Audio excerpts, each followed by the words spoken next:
ఆదికాండము 22వ అధ్యాయము. ఆ సంగతులు జరిగిన తరువాత దేవుడు అబ్రాహామును పరిశోధించెను. ఎట్లనగా ఆయన అబ్రాహామా అని పిలవగా అతడు చిత్తము ప్రభువా అనెను. అప్పుడాయన, నీకు ఒక్కడైయున్న నీ కుమారుని అనగా నీవు ప్రేమించు ఇస్సాకును తీసుకొని మోరియా దేశమునకు వెళ్లి అక్కడ నేను నీతో చెప్పబోవు పర్వతములలో ఒకదాని మీద దహనబలిగా అతని నర్పించుమని చెప్పెను.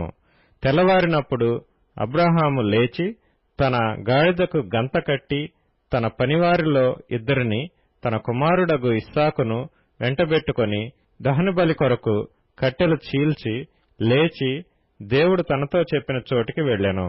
మూడవ నాడు అబ్రాహాము కన్నులెత్తి దూరము నుండి ఆ చోటు చూచి తన పనివారితో, మీరు గాడిదతో ఇక్కడనే ఉండుడి, నేనును ఈ చిన్నవాడును అక్కడికి వెళ్లి దేవునికి మ్రొక్కి మరలా మీ యొద్దకు వచ్చెదమని చెప్పి దహనబలికి కట్టెలు తీసుకొని తన కుమారుడగు ఇస్సాకు మీద పెట్టి తన చేతితో నిప్పును కత్తిని తీసుకొని పోయెను.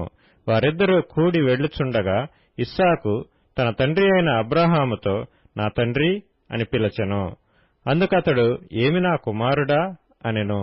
అప్పుడతడు, నిప్పును కట్టెలను ఉన్నవి గాని దహనబలికి గొర్రెపిల్ల ఏది అని అడుగగా అబ్రాహాము, నా కుమారుడా, దేవుడే దహనబలికి గొర్రెపిల్లను చూచుకొనునని చెప్పెను. అలాగు వారిద్దరూ కూడి వెళ్లి దేవుడు అతనితో చెప్పిన చోటికి వచ్చినప్పుడు అబ్రాహాము అక్కడ బలిపీఠము కట్టి కట్టెలు చక్కగా పేర్చి తన కుమారుడగు ఇస్సాకును బంధించి ఆ పీఠము పైనున్న కట్టెల మీద ఉంచెను. అప్పుడు అబ్రాహాము తన కుమారుని వధించుటకు తన చెయ్యి చాపి కత్తి పట్టుకొనగా యెహోవా దూత పరలోకము నుండి అబ్రాహామా అబ్రాహామా అని అతని పిలిచెను. అందుకతడు, చిత్తము ప్రభువా అనెను. అప్పుడు ఆయన, ఆ చిన్నవాని మీద చెయ్యి వేయకుము, అతనినేమియూ చేయకుము, నీకు ఒక్కడైయున్న నీ కుమారుని నాకియ్య వెనుతీయలేదు గనుక నీవు దేవునికి భయపడువాడవని ఇందువలన నాకు కనబడుచున్నదనెను.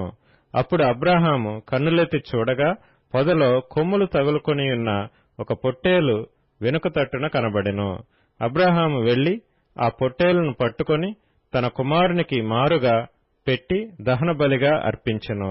అబ్రాహాము ఆ చోటికి యెహోవా ఈరే అను పేరు పెట్టెను. అందుచేత యెహోవా పర్వతము మీద చూచుకొనును అని నేటి వరకు చెప్పబడును. యెహోవా దూత రెండవ మారు పరలోకము నుండి అబ్రాహామును పిలిచి ఇట్లనెను, నీకు ఒక్కడే అయ్యున్న నీ కుమారుని ఈయ వెనుక తీయక ఈ కార్యము చేసినందున నేను నిన్ను ఆశీర్వదించి ఆకాశ నక్షత్రముల వలెను సముద్ర తీరమందలి ఇసుక వలెను నీ సంతానమును నిశ్చయముగా విస్తరింపచేసెదను. నీ సంతతి వారు తమ శత్రువుల గవిని స్వాధీనపరచుకొందురు.